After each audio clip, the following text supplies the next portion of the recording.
बनेगी, संतन के संग लाग रे तेरी अच्छी बनेगी, संतन के संग लाग रे तेरी अच्छी बनेगी, संतन के संग लाग रे तेरी अच्छी बनेगी, संतन के संग लाग रे तेरी अच्छी बनेगी, संतन के संग लाग रे तेरी अच्छी बनेगी। बोले संत भगवान की जय। बोलो।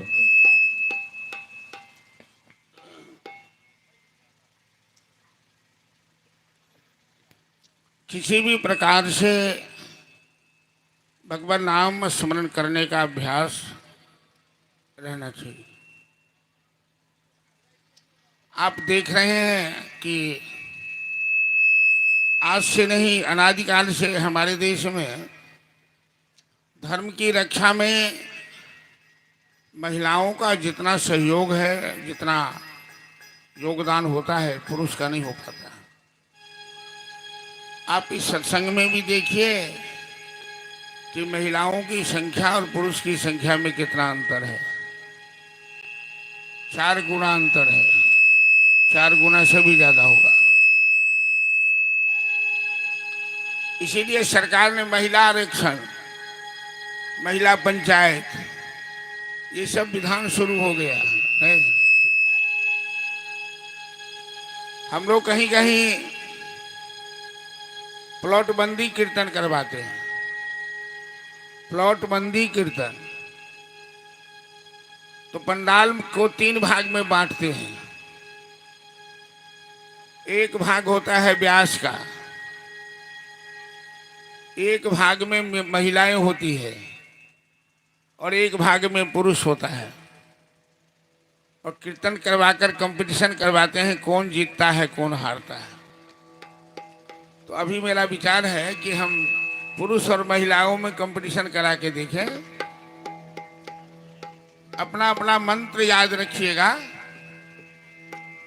मैं ऊपर से कहूंगा प्रेम से हरि जी का नाम बोलो, और महिला सब कहेगी राधे राधे श्याम बोलो। अब पुरुष वर्ग कहेंगे सीते सीते राम बोलो। ऐसे करके राउंड चलेगा। मैं पहले कहूंगा, पीछे महिला कहेगी, उसके बाद पुरुष वर्ग कहेंगे। देखते हैं किसका नारा बुलंद होता है, किसकी हार और किसकी जीत होती है। प्रेम से हरि जी का नाम बोलो राधे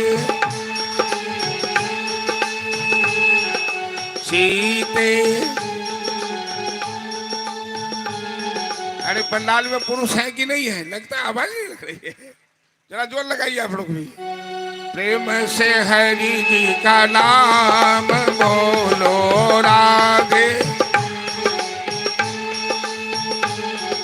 सीते।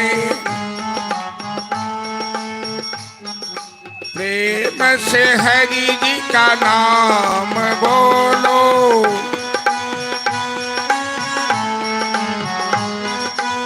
सीते। देखिए भाई, मैं फैसला क्या करूं, आप लोग फैसला कर लीजिए कौन हारा कौन जीता।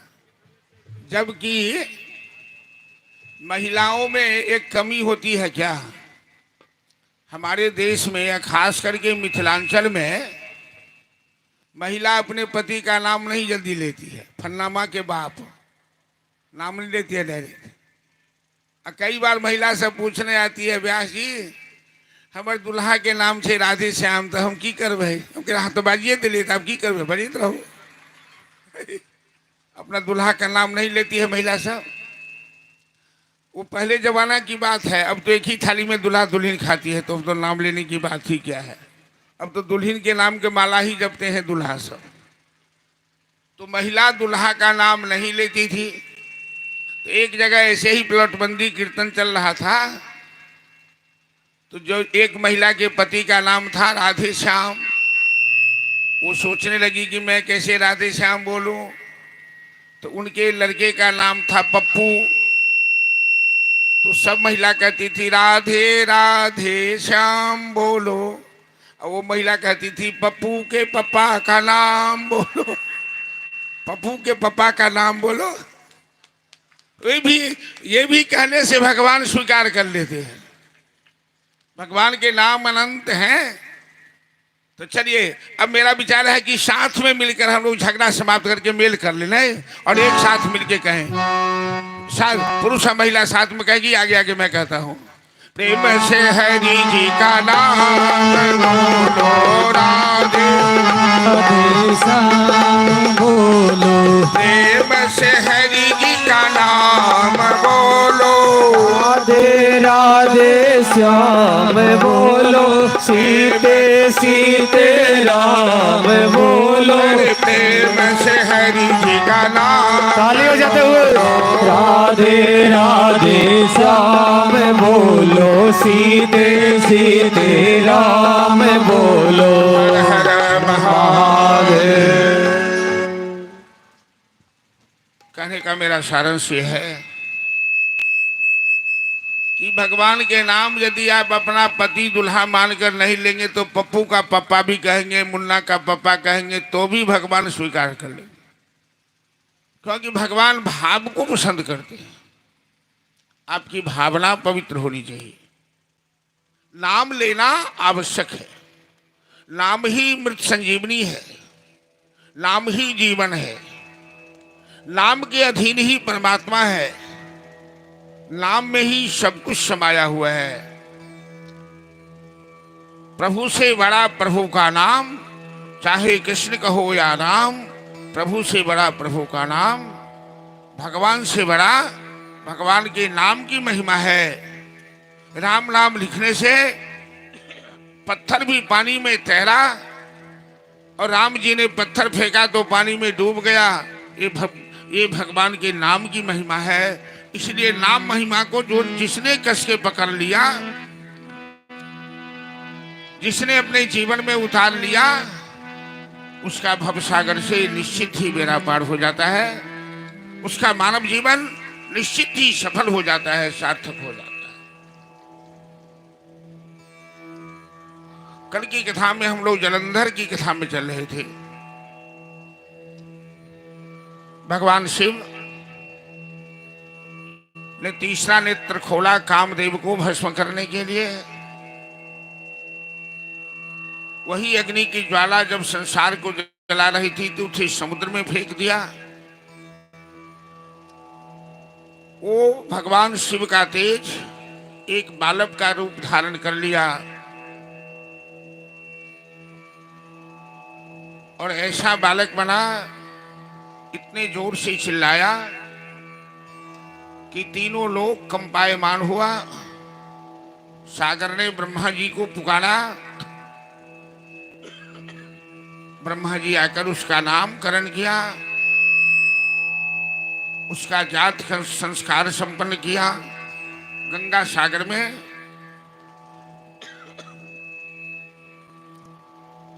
और उस बालक का नाम रखा जलंधर, क्योंकि समुद्र ने उसे धारण किया और जल में ही उस बालक का जन्म हुआ। ब्रह्मा जी ने उस बालक की भविष्यवाणी की, ये शिव के समान प्रतापशाली होगा, शिव के अंश से इसका जन्म है, ये धन धान्य से भरा हुआ रहेगा, तीनों लोक में इस बालक का साम्राज्य होगा, इसकी होने वाली पत्नी पतिव्रता नारी होगी। और शुक्राचार्य को बुलाकर उस बालक का राज्याभिषेक किया गया। वो बालक देखते ही देखते बड़ा हो गया, जवान हो गया और शुक्राचार्य ने उसे दैत्यों के सिंहासन पर आसीन किया और जलंधर ने शुंभ निशुंभ आदि जितने भी राक्षस थे सबको अपने अधीन में किया। सभी इसके सेनापतित्व को स्वीकार किया और कालनेम की पुत्री थी वृंदा, कालनेमि ने अपनी पुत्री वृंदा का ब्याह जलंधर से किया। वृंदा परम सुंदरी थी और पतिव्रता नारी थी। पतिव्रता नारी के पातिव्रत में बड़ी शक्ति होती है, और जो नारी पतिव्रता होती है उसके पति का कभी अमंगल नहीं होता है, उसके पातिव्रत धर्म के प्रभाव से। जरा हम लोग विचार करें, भारतवर्ष की नारी और विदेशी नारी में कितना अंतर है। जब मेघनाद और लक्ष्मण की लड़ाई हुई,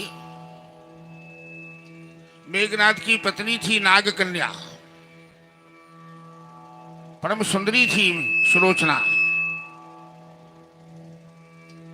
जब लक्ष्मण के हाथ मेघनाद मारा गया तो मेघनाद ने अपने हाथ से, कटे हुए हाथ से लिखा, क्योंकि मेघनाद को लगता था कि मेरी पत्नी कहीं मुझे मारने वाले को शाप न दे दे, लक्ष्मण जी को शाप न दे दे। तो मेघनाद का कटा हुआ हाथ ने लिखा साइन बोर्ड पे कि सुलोचना तुम शाप मत देना, हमें किसी साधारण पुरुष ने नहीं मारा है, हमें साक्षात शेषावतार भगवान ने मारा है।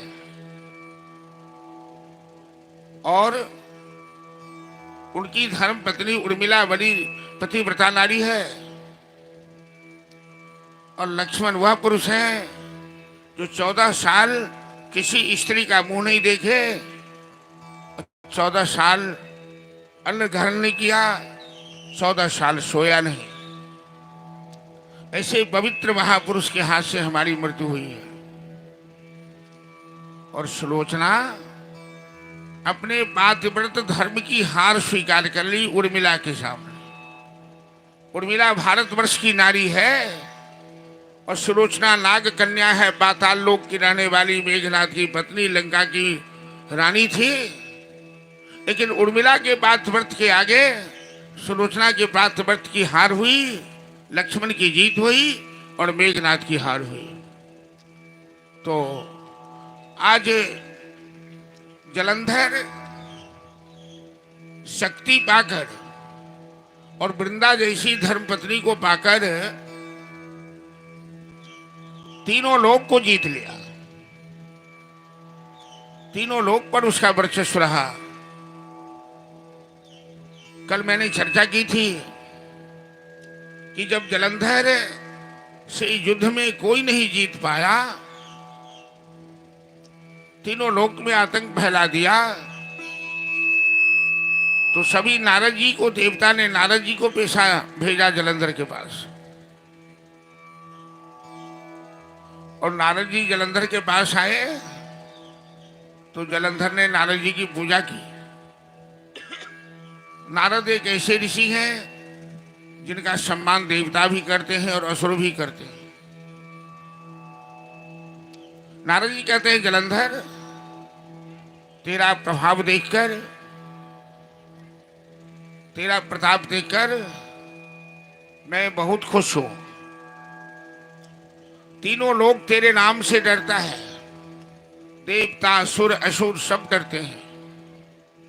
नारायण भी तुम्हारा लोहा स्वीकार कर लिए हैं, जलंधर तुम इतने बड़े बलवान हो। और तुमने स्वर्ग की सभी संपदाओं का उपयोग किया है। क्योंकि जलंधर ने शुक्राचार्य से पूछा था, जब शुक्राचार्य ने जलंधर का अभिषेक किया तो शुक्राचार्य से पूछा जलंधर की, गुरुदेव देवताओं ने समुद्र का मंथन क्यों किया? क्योंकि जलंधर का जन्म स्थान सागर है, उसे अपने जन्मभूमि से ममता है। देवताओं ने सागर का मंथन क्यों किया? देवताओं ने सागर से सारे रत्न क्यों लिए? क्योंकि कामधेनु गाय, कल्प वृक्ष, उच्च श्रवा घोड़ा, कौस्तुभ मणि, अमृत कलश चंद्रमा, ये सब सागर से निकले हुए रत्न हैं जो देवता ने समुद्र मंथन करके हस्तगत किया है। और राहु के मस्तक काटने वाले कौन हैं? ऐसा दुस्साहस किसने किया? शुक्राचार्य ने सारी कथा जलंधर को सुनाई कि देवताओं ने राक्षसों के साथ छल किया और उसे मिला लिया कि अमृत मिलेगा तो हम दोनों अमृत मिलके पान करेंगे, दोनों अमर हो जाएंगे। और देवताओं का साथ दिया नारायण ने मोहिनी रूप धारण करके। और जो जो अच्छी चीज निकली सागर से सब देवताओं ने रख लिया। और राहु अमृत पीने गया तो नारायण ने उसका मस्तक काट दिया। ये देवता बड़े छली हैं और ये नारायण बड़ा पक्षपाती है। ये दैत्यों का दुश्मन है और देवों का मित्र है। जलंधर को इतना अहंकार, अपनी शक्ति का इतना उसे आत्मविश्वास है कि जलंधर ने बारी बारी से सबको जीत लिया। स्वर्गलोक के सिंहासन पर बैठने लगा। और स्वर्गलोक में जो नंदन वन है, जो कल्प वृक्ष है, जो अमृत कुंड है, जो स्वर्ग की अप्सराएं हैं। अरे स्वर्ग को स्वर्ग क्यों कहते हैं? स्वर्ग एक मुहावरा भी है ना। किसी का घर बड़ा सुंदर है, हर प्रकार से भरा पूरा है, तो हम लोग कहते हैं कि ये घर स्वर्ग जैसा है। हमें धरती को स्वर्ग बनाना है, हमें अपने परिवार को स्वर्ग बनाना है। तो स्वर्ग में कुछ ऐसी दुर्लभ वस्तु है जो धरती पर नहीं है। जैसे कल्प वृक्ष। कल्प वृक्ष के आगे जैसी भावना करोगे वही प्राप्त होती है। भावना अपने ऊपर है। जैसे कामधेनु गाय, कामधेनु गाय से जो मांगो वही देगी। जैसे नंदनवन, नंदनवन में रहने वाले को कभी किसी प्रकार का कष्ट नहीं होता है। जैसे अमृत कुंड, अमृत पीने वाला बलवान हो जाता है। अप्सराएं, स्वर्ग में नृत्य करने वाली जो अप्सराएं हैं वो कभी हमेशा जुबती रहती है, उसका सौंदर्य कभी कमता ही नहीं है।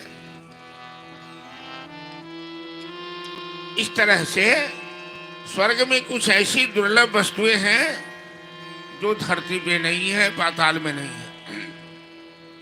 तो जलंधर ने स्वर्ग पर आक्रमण किया। देवताओं के साथ जलंधर का घमासान युद्ध हुआ। लेकिन शिव छोड़कर जलंधर को कोई जीत नहीं सकता है। जलंधर ने शुंभ निशुंभ आदि सेनापतियों के साथ स्वर्गलोक पर आक्रमण कर देवताओं को पराजित किया और स्वर्ग का सिंहासन प्राप्त कर लिया। तो नारद जी कहते हैं, जलंधर तू बड़ा बलवान है, तीनों लोक में तुमसे समता करने वाला कोई नहीं है।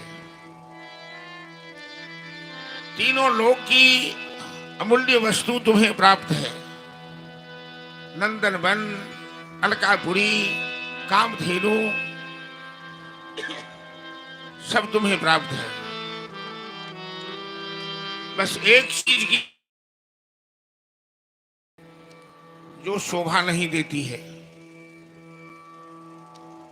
जलंधर कहा, नारद जी ऐसी कौन सी वस्तु है जो मेरे पास नहीं है, जरा आप बताइए तो हम उसे प्राप्त करके रहेंगे।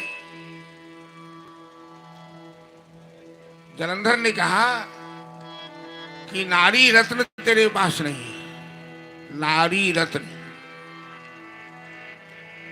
माता पार्वती सभी नारियों में श्रेष्ठ हैं, सभी नारियों में रत्न के समान है। जो महादेव के पास है और तेरे पास नहीं है, इसलिए तुम महादेव से तुलना नहीं कर सकते। क्योंकि महादेव के पास पार्वती जैसी अर्धांगिनी है, धर्मपत्नी है। जलंधर ने कहा नारद जी ये कौन सी बड़ी बात है, अभी अभी मैं दूत भेजता हूं महादेव के पास और पार्वती को मंगवा लेता हूं, और आज के बाद से पार्वती मेरे महल की शोभा बढ़ाएगी, मेरी पटरानी बन के रहेगी। विनाश काले विपरीत बुद्धि होती है। जब मनुष्य के ऊपर विनाश का समय आता है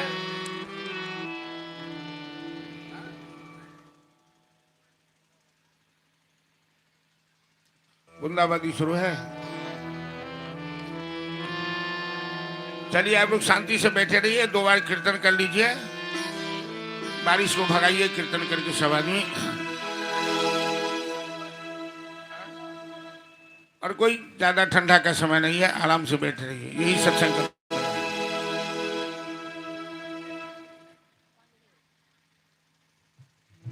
जय जय नारायण नारायण हरि।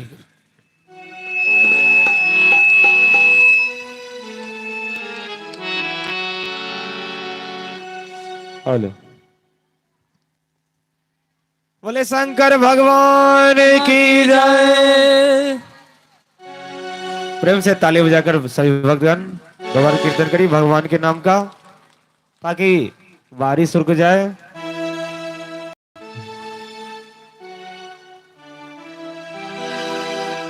जय जय नारायण नारायण हरि हरि, जय जय नारायण नारायण हरि हरि, जय जय नारायण नारायण हरि हरि, जय जय नारायण नारायण हरि हरि। तेरी लीला प्रभु है न्यारी न्यारी, हरि हरि वो तेरी लीला प्रभु है न्यारी न्यारी, हरि हरि वो तेरी महिमा प्रभु है न्यारी न्यारी, हरि हरि ओ तेरी महिमा प्रभु है न्यारी न्यारी, हरि हरि। जय जय नारायण नारायण हरि हरि, जय जय नारायण नारायण हरि हरि, बोलो नारायण नारायण हरि हरि, बोलो नारायण नारायण हरि हरि।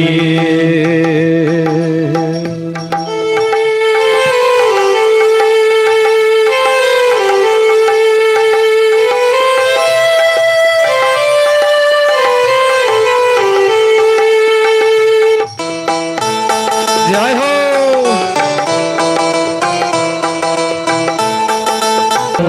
नारायण, जय जय नारायण नारायण हरि हरि, जय जय नारायण नारायण हरि हरि। ऐसे नहीं, हाथ उठा के प्रेम से ताली बजाते हुए बोलो नारायण नारायण हरि हरि, बोलो नारायण नारायण हरि हरि, सत्य नारायण नारायण हरि हरि, सत्य नारायण नारायण हरि हरि, जय जय नारायण नारायण हरि हरि, जय जय नारायण नारायण हरि हरि, जपो नारायण नारायण हरि हरि। हर हर महादेव।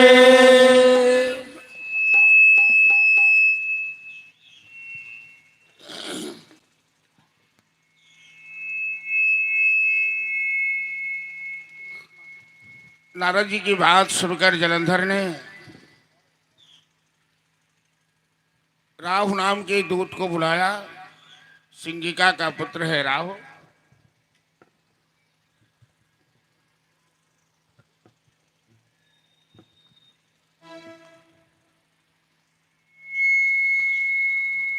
राहु के द्वारा महादेव को संदेश भेजा कि अपनी इच्छा से वो पार्वती हमें सौंप दे। ऐसे योगी, ऐसे सन्यासी को इतनी सुंदर स्त्री रखने की जरूरत क्या है। राहु कैलाश गया, महादेव के पास गया। जब राहु भगवान शिव के गणों ने राहु को रोकने का प्रयास किया, लेकिन राहु भी बड़ा बलवान है। वो भगवान शिव के पास पहुंचा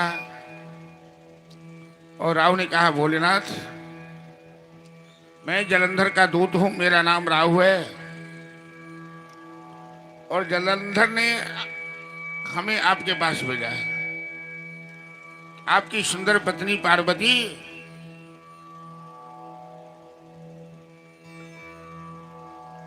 जलंधर को पसंद आ गई है, इसलिए आप पार्वती को हमारे हवाले कर दीजिए, वरना जलंधर आपके कैलाशपुरी को नाश कर देगा, आपको भी जीवित नहीं छोड़ेगा। भगवान शिव से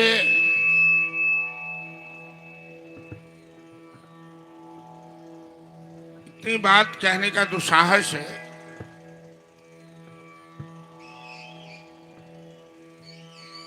कैसे कर सकता है? भगवान शिव ने एक बार धरती पर अपना पांव पटका और धरती, इसको टाइट करो,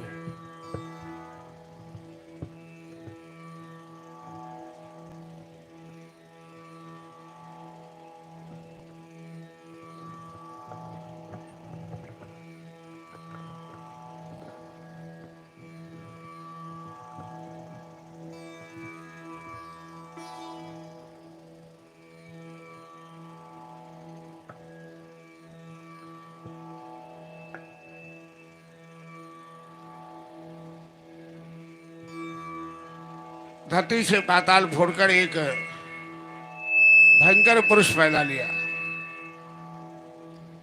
और हाथ जोड़कर महादेव के सामने खड़ा हो गया। प्रभु, हमें क्या आदेश है? आपने हमें क्यों स्मरण किया है? महादेव ने राहु की ओर इशारा करते हुए कहा कि इसे पकड़ के इसका भक्षण कर जाओ, तुम इसे खा जाओ। जब वो पुरुष राहु को खाने दौड़ा, राहु भगा, लेकिन राहु ने भगवान शिव की शरण ले ली, भगवान शिव का चरण पकड़ लिया, कहने लगा, ये पुरुष हमें खाना चाहता है, अब हमारी रक्षा कीजिए, हम जा रहे हैं यहाँ से, हम आपका संदेश जलंधर को सुना देंगे, लेकिन मेरे प्राण की रक्षा कीजिए। सनकादिक ऋषि कथा सुना रहे हैं व्यासी को, और शौनकादिक ऋषि को सूत की कथा सुना रहे हैं। कह रहे हैं कि भगवान शिव तो शरणागत वत्सल है, उन्होंने शरण में आए हुए राहु की रक्षा की और उस पुरुष से मना किया कि इसे छोड़ दो, इसे क्षमा कर दो। उस पुरुष ने कहा, भोलेनाथ, मैं तो बड़ा भूखा हूं और आपने हमें भूख के समय में ही स्मरण किया है,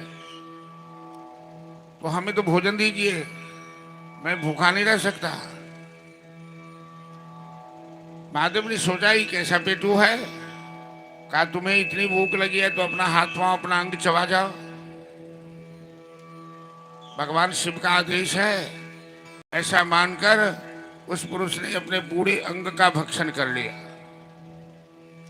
अपने ही हाथ पांव को चबा लिया, केवल मुंड बच गया। भगवान शिव अति प्रसन्न हुए। भगवान शिव ने कहा कि तुमने मेरे आदेश को इस तरह से माना है, सम्मान किया है, तो मैं तुम्हें वरदान देता हूं कि केवल मुंडी लेकर तुम जिंदा रहोगे और मेरी पूजा के साथ तुम्हारी पूजा होगी, और आज के बाद से तुम हमारे द्वार पर कीर्तिमुख के नाम से मेरे गणों में प्रधान रहोगे।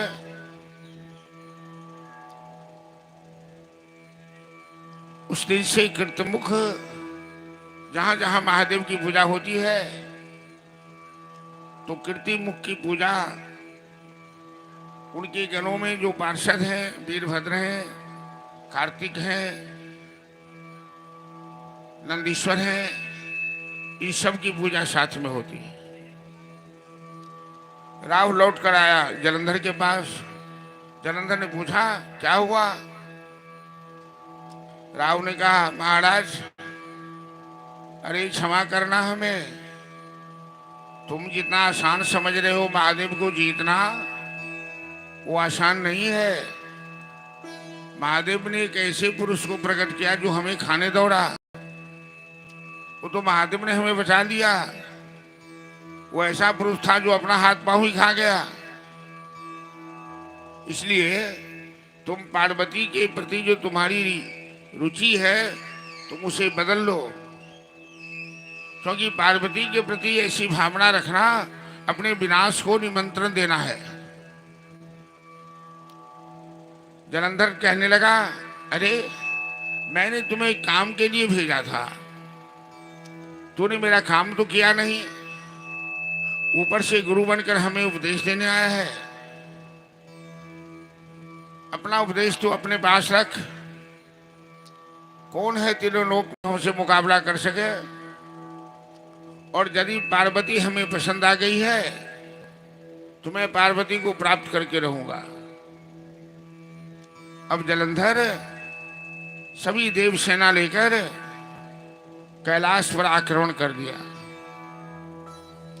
और भगवान शिव की सहायता के लिए देवता आए। इससे पहले जलंधर ने एक और काम किया था।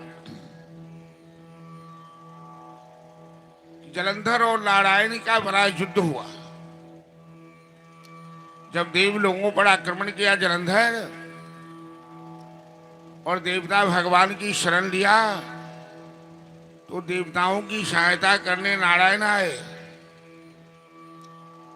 लेकिन युद्ध करते करते छलबल कल सब में जलंधर भारी पड़ा।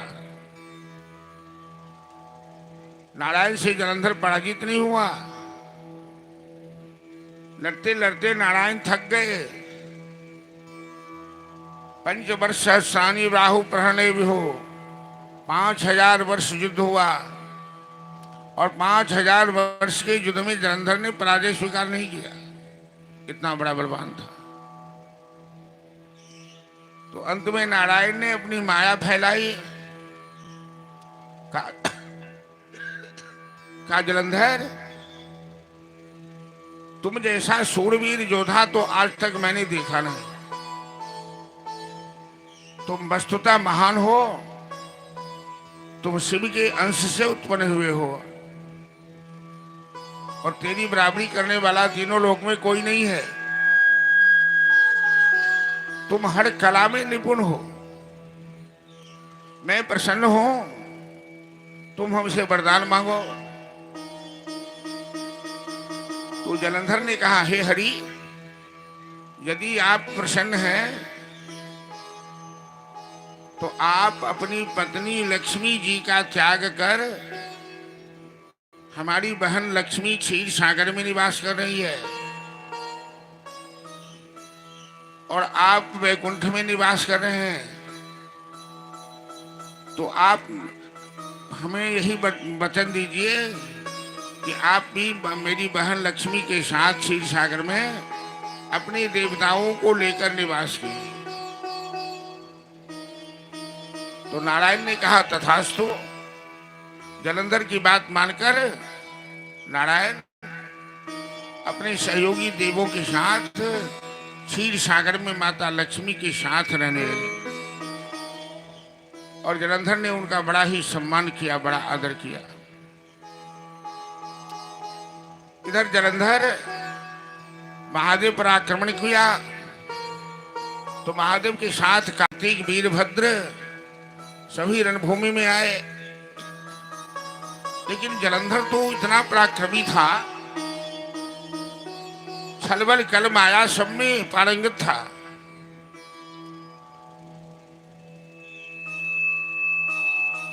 बहुत दिन तक लड़ाई चली लेकिन जलंधर को किसी ने पराजित नहीं किया। भगवान शिव के कई अस्त्र शस्त्र जलंधर ने काट कर गिरा दिए। अंत में जलंधर ने एक माया की, वो माया फैलाकर और नकली महादेव का रूप बनाकर पार्वती के पास चला गया, पार्वती को चकमा में देने के लिए। लेकिन पार्वती का सौंदर्य देखते ही जलंधर का मन विचलित हो गया, जलंधर का बीर्जपात हो गया। और जो व्यक्ति का चरित्र इतना कमजोर है, पार्वती तो अपने पति को पहचानती है कि मेरे पति अपने इंद्रिय पर काबू पाए हुए हैं। जो हजारों वर्ष की समाधि में थे उस समय तो कामदेव उन्हें मन में विकार पैदा नहीं कर सका, कामदेव को भस्म कर दिए। ये जलंधर ऐसा तुच्छ है कि मिनटों में हमें देखकर इसका मन विचलित हो गया, स्त्री की गुलामी करने को तैयार हो गया। ये महादेव नहीं हो सकते। माता पार्वती वहां से अंतर्ध्यान हो गई और जलंधर पुनः भगवान शिव से युद्ध करने चला आया। माता पार्वती ने नारायण को स्मरण किया। जैसे स्मरण किया, नारायण उसके सामने प्रकट हो गए। पार्वती कहती है न कि आप जलंधर को मारने का प्रबंध कीजिए, और ये जलंधर तब तक नहीं मरेगा, इसकी मृत्यु तो भगवान शिव के हाथ लिखी है। लेकिन ये शिव के हाथ से भी नहीं मर रहा है, क्योंकि इसकी पत्नी वृंदा पतिव्रता नारी है, और जब तक इसकी पत्नी का धर्म नष्ट नहीं होता है तब तक दुनिया की कोई शक्ति जलंधर को पराजित नहीं कर सकता। तो आप छलबल कल से जैसे भी हो वृंदा का धर्म नष्ट कीजिए, और जलंधर का मरना जरूरी है। नारायण ने कहा पार्वती से कि हे माते, किसी पतिव्रता नारी का धर्म नष्ट करना क्या उचित होगा? मैं तो धर्म का रक्षक हूं। तो पार्वती माता कहती है कि नारायण जी, यदि एक नारी के धर्म नष्ट करने से हजारों नारी के धर्म की रक्षा हो तो धर्म नष्ट करने में पाप नहीं होता है। एक वृंदा के पातिव्रत के प्रभाव से जलंधर ने हजारों युवतियों का धर्म नष्ट किया है, और इसका कोई कुछ बिगाड़ नहीं सकता है। इसलिए आप शीघ्र जाकर वृंदा का धर्म नष्ट कीजिए। नारायण पार्वती का आदेश मानकर आ गए जलंधर के नगर में, और अपनी माया का विस्तार किया नारायण ने। तो माया का विस्तार करके वृंदा को एक ऐसा स्वप्न दिखाया। वृंदा देखती है कि मेरे पति का सर मुड़ा हुआ है, मेरे पति काला वस्त्र पहने हुए है। किसी आदमी का सर मुड़ा हुआ यदि आप स्वप्न में देखते हैं, काला वस्त्र धारण किए हुए दक्षिण की ओर जाते हुए, समझिए कि उस व्यक्ति की मृत्यु नजदीक आ गई है। तो जलंधर का सर मुड़ा हुआ है, माथे में तेल चुपोड़े हुए है, काला वस्त्र धारण करके जोर से चिल्ला रहा है और दक्षिण दिशा की ओर जा रहा है। प्रातः काल में सवेर का स्वप्न सत्य होता है। वृंदा ने सवेर में प्रातः काल में स्वप्न देखा, बड़ी विचलित हो गई, घबरा गई, क्योंकि महादेव के साथ जलंधर का युद्ध चल रहा है। एक तरफ वृंदा की नींद खुली तो पूरब की ओर देखती है, सूर्योदय हुआ और सूर्य देव के अंदर एक छिद्र दिखाई दे रहा है। सूर्य देव का प्रभाव फीका पड़ गया है। मरने वाले व्यक्ति की पहचान है। जिस आदमी को सूर्य में छिद्र दिखाई दे,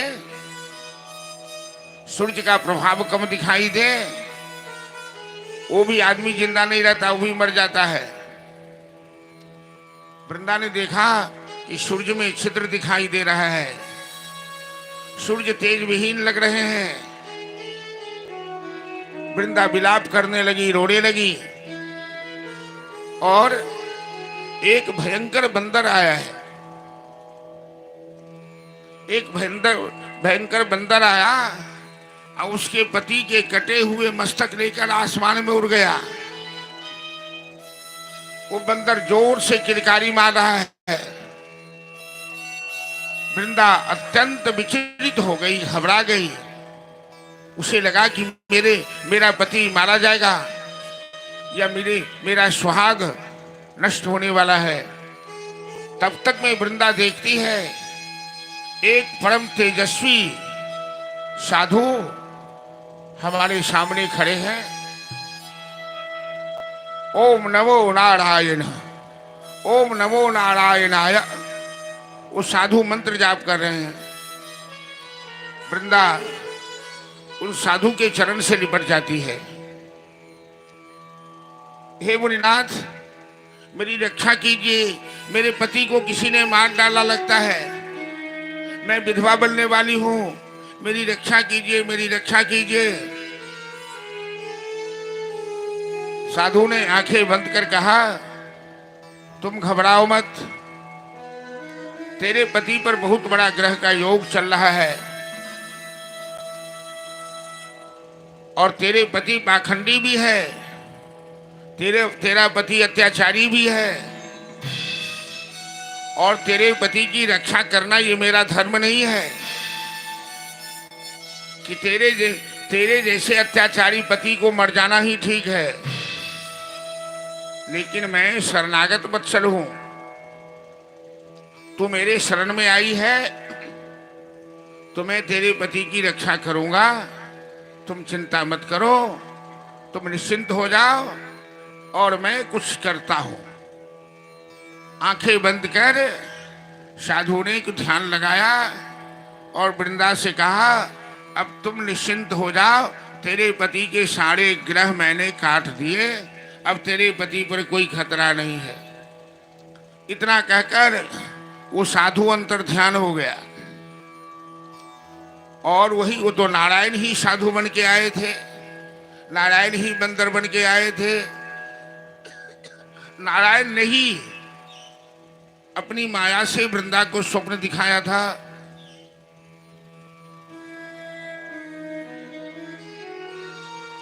अब नारायण असली जलंधर का रूप, नकली जलंधर का रूप धारण कर लिया और वृंदा के पास आ गए। कहने लगे, प्रिय, मेरे ऊपर तो संकट बहुत आया, लेकिन तेरे पातिव्रत धर्म के प्रभाव से मैंने आज महादेव को भी जीत लिया, मैंने महादेव को भी पराजित कर दिया। अब तुम निश्चिंत होकर हमारे साथ विहार करो, मेरी बाह की पूजा करो। अभी अभी वृंदा ने कुछ देर पहले स्वप्न देखा था, बड़ा अपशगुन वाला स्वप्न। अभी अभी अपने पति को देखा। वृंदा अति प्रसन्न हुई, अपने पति की आरती की और पति के गले में बांह डालकर उनके साथ रति क्रीड़ा करना शुरू किया। जैसे नारायण ने वृंदा के साथ संयोग किया, उसका धर्म नष्ट किया, वृंदा की समझ में बात आ गई। क्योंकि महिला अपने पति को पहचानती है, कुछ न कुछ ऐसा चिन्ह पहचान होता है। वृंदा समझ गई, मेरी बिस्तर पर मेरे साथ संभोग करने वाला ये कोई छलिया है, कोई मायावी है, ये मेरे पति नहीं है। वृंदा तुरंत गुस्सा में आ गई और कहने लगी, अरे मायावी, अरे कपटी, तुम तो नारायण हो ना, और तुमने ही मेरे साथ छल किया। तुमने हमें स्वप्न दिखाया और तुमने मेरे पति का रूप धारण कर मेरा धर्म नष्ट किया। मैं तुम्हें शाप देती हूं कि तुम भी पत्नी के वियोग में दर दर की ठोकर खाओगे, और जो राक्षस का रूप तुमने हमें स्वप्न में दिखाया था वैसा ही राक्षस तेरी पत्नी का हरण करेगा, और जैसा बंदर स्वप्न में हमने देखा वही बंदर तुम्हारी सहायता करेगा। तुम्हें अपने स्त्री का कष्ट सहना पड़ेगा। इस तरह से वृंदा ने शाप दे दिया नारायण को, और नारायण के मना करने के बाद भी वृंदा अपना धर्म नष्ट समझकर उस समय अग्नि की चिता में प्रवेश कर गई। नारायण उसे समझाने लगे कि तुम्हें अग्नि चिता में प्रवेश करने की जरूरत नहीं है। हम तुम्हें रहस्य बताते हैं कि तुम कौन हो और मैं कौन हूं। तब तक में वृंदा अग्नि चिता में प्रवेश कर गई, और वृंदा का धर्म जैसे ही नष्ट हुआ, भगवान शिव और जलंधर का युद्ध चल रहा था। वही जलंधर अगले अवतार में रावण हुआ है। भगवान शिव ने अपने त्रिशूल से जलंधर की छाती को भेदा और जलंधर मृत्यु को प्राप्त हुआ, और सभी देवता भगवान शिव के ऊपर फूलों की वर्षा करने लगे। हर हर महादेव। क्योंकि जलंधर तीनों लोक में आतंक फैला दिया था। जलंधर किसी से पराजित नहीं हो पा रहा था, और भगवान नारायण पार्वती के आदेश से वृंदा के पातिव्रत धर्म को नष्ट कर जलंधर को मरवाया। पतिव्रता नारी के पति पर तभी खतरा आता है जब उसका धर्म नष्ट हो जाए। जब तक उसका धर्म सुरक्षित है तब तक उसके पति का बाल बाका नहीं हो पाता है। ये नारी शक्ति की देन है, वो नारी में शक्ति है। तो चिता में जलकर वो वृंदा मालती के रूप में जन्म ली। मालती का पौधा हो गई, और भगवान नारायण उस मालती का ध्यान करते करते पाषाणवत हो गए, पत्थरवत हो गए, जड़वत हो गए। जब भगवान शिव ने जलंधर का वध कर तीनों लोक के संकट को दूर किया, और सभी देवता कैलाश पर आए, भगवान शिव की पूजा की। इस तरह से महादेव त्रिलोकीनाथ जगतवंत जगदीश हमेशा अपने भक्तों की रक्षा करते हैं, दुष्टों का संहार करते हैं, चाहे वो छल बल कल से जिस तरह से हो। हम लोग चलेंगे अब। शंखचूड़ नाम का राक्षस था जिसकी पत्नी का नाम तुलसी है, और तुलसी का इतिहास, और तुलसी भी पतिव्रता नारी है, और शंखचूड़ के इतिहास कथा में चलेंगे। भगवान शिव ने शंखचूड़ का भी वध किया है, उस कथा में चलेंगे। एक भजन बीच में हम लोग श्रवण कर लेते हैं।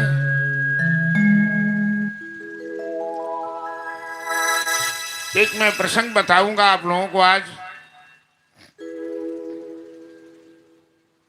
कि जजमान जी मजाक में कहते हैं, 2 बार 3 बार कह दिए। व्यास जी, लोगों के कहने पर मैंने दान बक्स बनवा के यहाँ रखा, तो दान बक्स खाली ढंढना कर लाते हैं और खाली ढंढना कर ले जाते हैं। तो मैंने कहा जो हो सकता है श्रद्धालुओं का ध्यान दान बक्स पर नहीं गया होगा, श्रद्धालुओं का ध्यान तो कथा सुनने में रहता है। अब व्यास जी का ही ध्यान, व्यास जी को ही ध्यान हटाना पड़ेगा। कल कथा का अंतिम दिवस है, और यदि आज समय मिला तो मैं एक प्रसंग सुनाऊंगा कि भागवत कथा में बलि बावल प्रसंग की कथा आती है। राजा बलि तीनों लोक का मालिक है, तीनों लोक का दाता है, बहुत बड़ा दानी है। और भगवान देवताओं का काम बनाने के लिए बलि के दरबार में आते हैं, वामन रूप अवतार लेते हैं। ये कथा भागवत में है। तो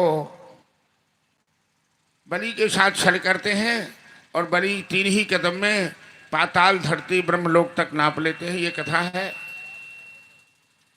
जो बलि तीनों लोक का दानी था, उस बलि से भगवान ने 3 कदम भूमि मांग की है और 3 कदम भूमि नहीं दे पाया। जब वामन बलि के दरबार में आए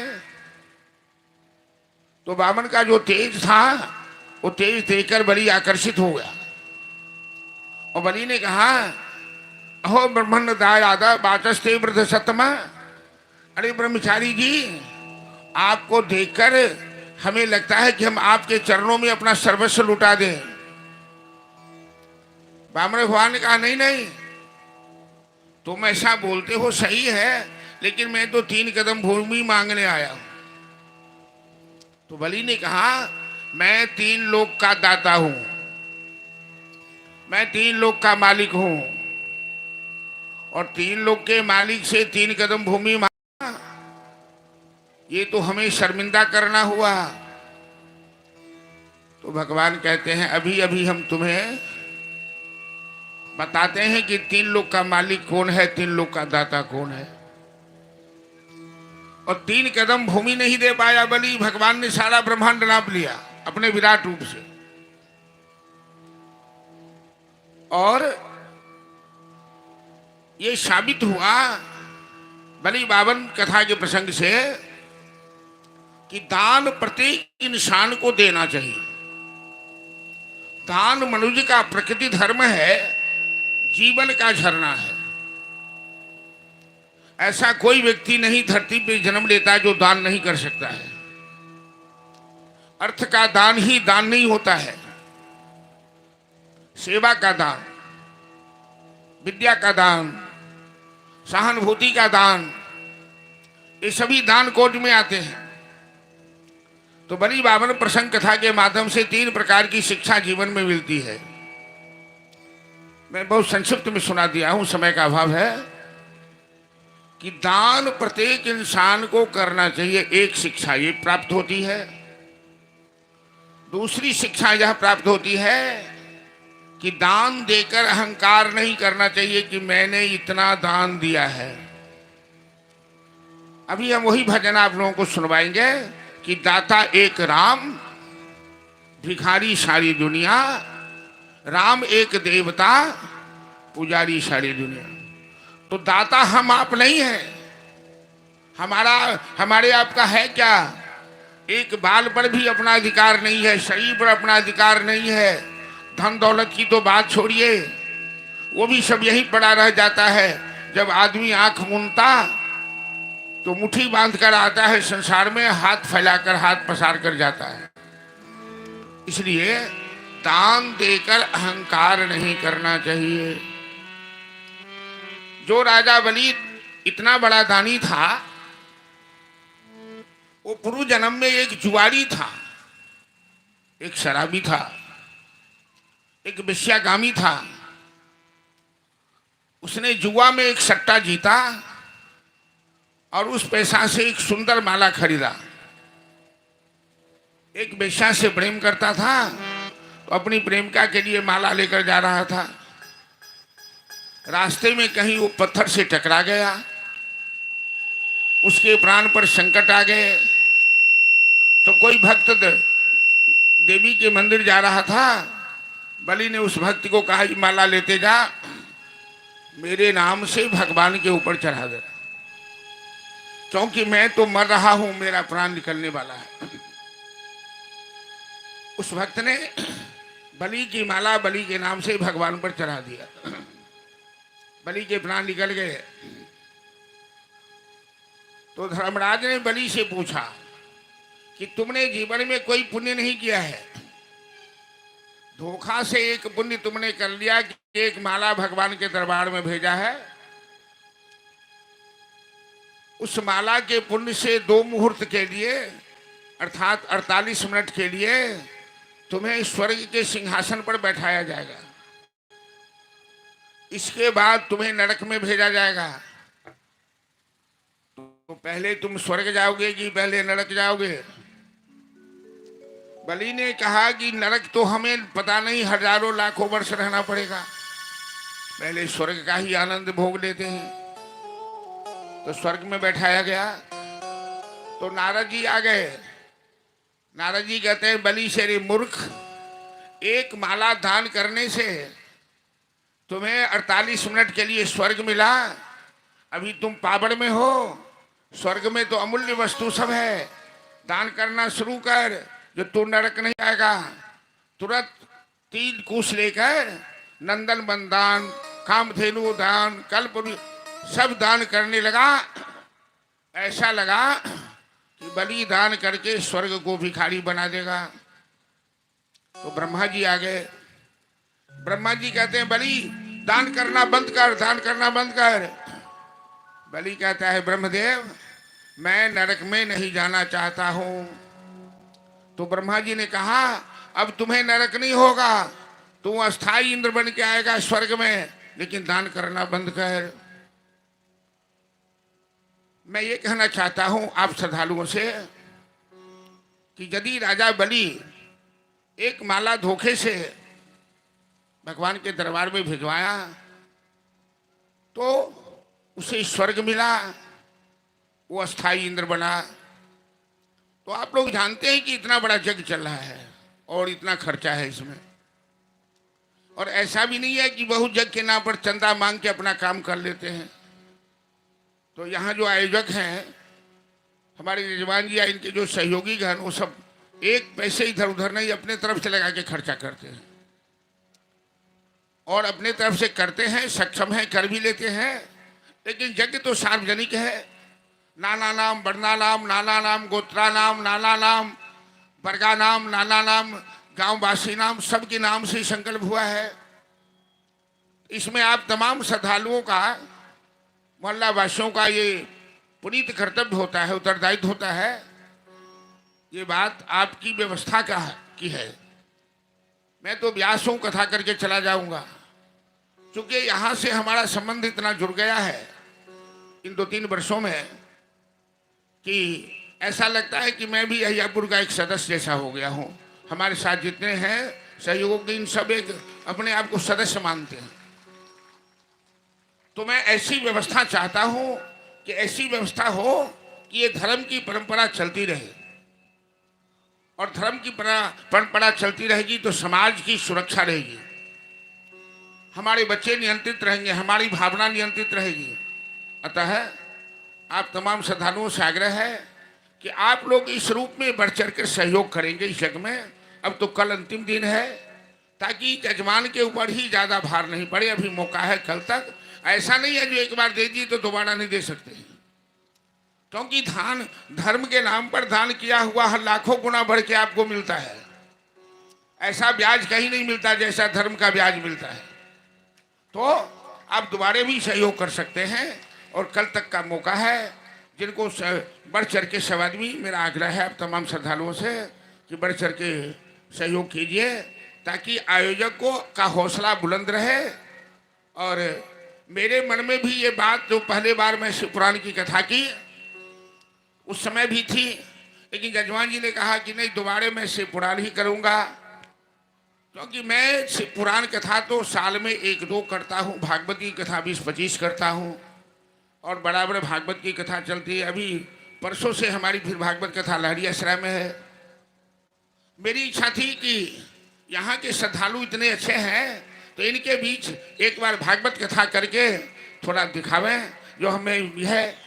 लेकिन आप लोग सहयोग करेंगे और जजमान जी का हौसला बुलंद रहेगा तो भागवत कथा भी हो सकती है। लेकिन तभी होगी जो आप लोग बढ़ चढ़ के भाग लीजिएगा, आप लोग सहयोग कीजिएगा और इनकी हिम्मत बुलंद बने होती है। तो वैसे तो इनकी हिम्मत बुलंद रहती है, लेकिन आप लोग हौसला बुलंद करिएगा। तो क्या आप लोगों का विचार है कि हाँ भागवती कथा भी होनी चाहिए? जरा हाथ उठाइए तो। मतलब एक भी हाथ बाकी नहीं रहा। इस तरह जो 2 दिन समय है कल तक का, आप लोग इसमें बाकी जो घटेगा बढ़ेगा ये खर्चा करेंगे और सहयोग करेगा। इनका परिवार भी बड़ा अच्छा है। इस शिक्षा के माध्यम से भी समाज में, मैं एक बार 0 माइल पर आया था तो एक कोचिंग का नाम सुना, शायद एकम है कि क्या नाम है उसका, शाहबाजपुर, एकम एकम एकेडमी, जो शायद कंप्यूटर साइंस वगैरह ये सब का। तो इनके बड़े पुत्र से भी बात होती है। एक व्यापार करना और एक शिक्षा दान देना, दोनों दो चीज होती है। शिक्षा ही मनुष्य को कुशल बना सकती है। और इन एकेडमी का बड़ा नाम सुना है कि बड़ा ढंग से लोगों का शोषण नहीं होता, गरीब को मुफ्त में भी पढ़ाते हैं और सही शिक्षा वहाँ दी जाती है। उस एकेडमी में शिक्षा दान भी बहुत बड़ा धर्म है। इस पर भी हम लोगों का ध्यान रखना चाहिए, हम लोगों का ख्याल रखना चाहिए। चलिए इतना कह के मैं, अब दाता एक राम भिखारी सारी दुनिया, और कल तक का मौका है। कल प्रातः काल पूजा, पूजा के बाद हवन होगा, हवन के बाद पुनः हम लोग 2:30-3 बजे से कथा में रहेंगे। जी आज तरह जैसे आज कथा हो रही है वैसे कल भी कथा होगी। और जजमान जी का हौसला आप तमाम महियापुरवासी, गणेशपुरवासी, नाजूपुरवासी मिलके हौसला बुलंद करते रहेंगे तो इस तरह का आयोजन होता रहेगा।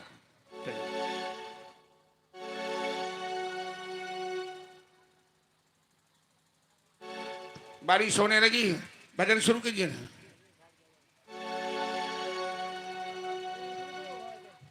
शांत रहिए, बारिश फिर बंद हो जाएगी, घबराइए मत। हेलो, कृपया सभी भक्तगण बैठ जाएं, बारिश छूट जाएगी। आप लोग प्रेम से भजन करेंगे तो बारिश छूट जाएगी।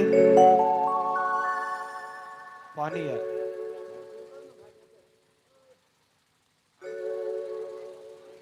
दाता एक राम, भिखारी सारे दुनिया। दाता एक राम, भिखारी सारी दुनिया। दाता एक राम, भिखारी सारी दुनिया। दाता एक राम, राम एक देवता हो। राम एक देवता, पुजारी सारी दुनिया। पुजारी सारी दुनिया। दाता एक राम, भिखारी सारी दुनिया। दाता एक राम।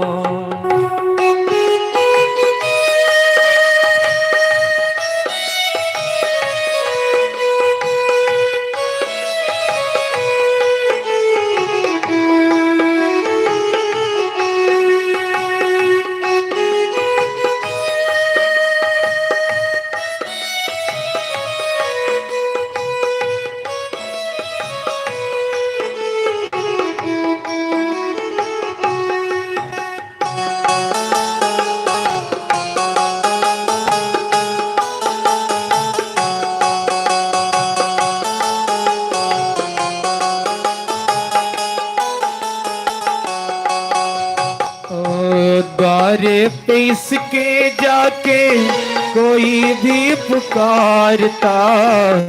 द्वारे पे इसके जाके कोई भी पुकारता। अरे मैं कृपा दे अपनी कब से उबारता। अरे मैं कृपा दे अपनी कब से उबारता।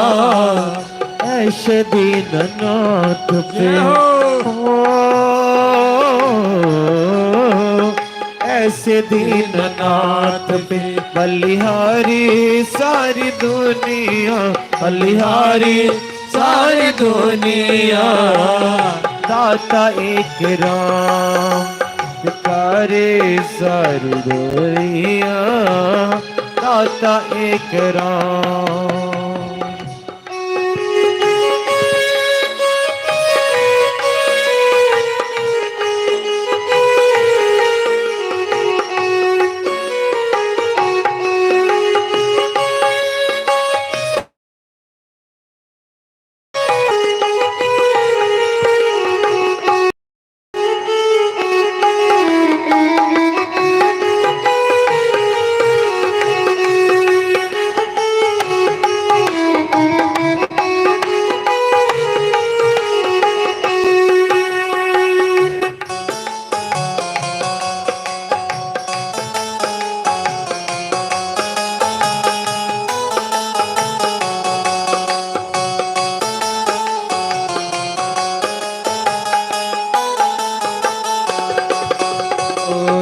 दो दिन का जीवन प्राणी कर ले विचार तू, दो दिन का जीवन प्राणी कर ले विचार तू।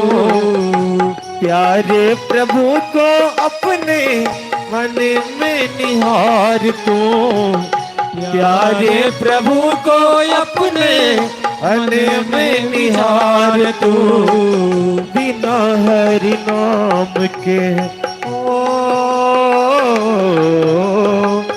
बिना हरि नाम के खियारी सारी दुनिया, खियारी सारी दुनिया। दाता एक राम भिखारी सारी दुनिया, दाता एक राम।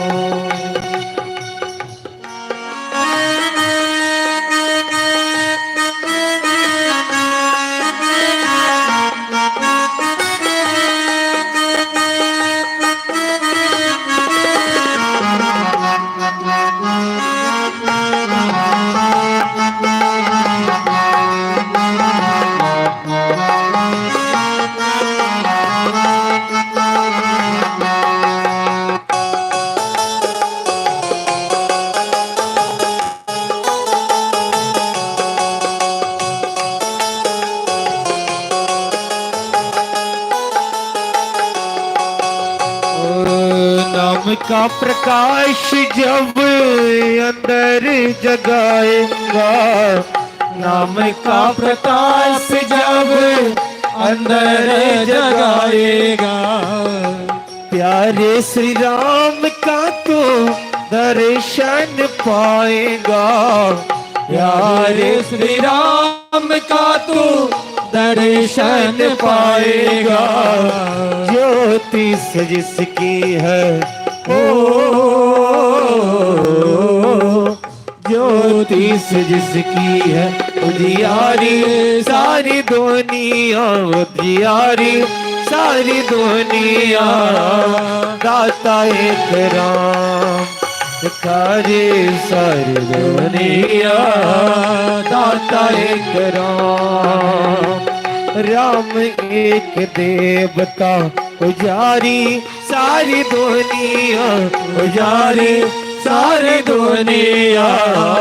दाता एक राम भिखारी सारी दुनिया, दाता एक राम भिखारी सारी दुनिया। दाता एक राम, दाता एक राम, दाता एक राम। हर हर महादेव। क्या ज्यादा पानी के लिए है क्या? हाँ? ठीक है।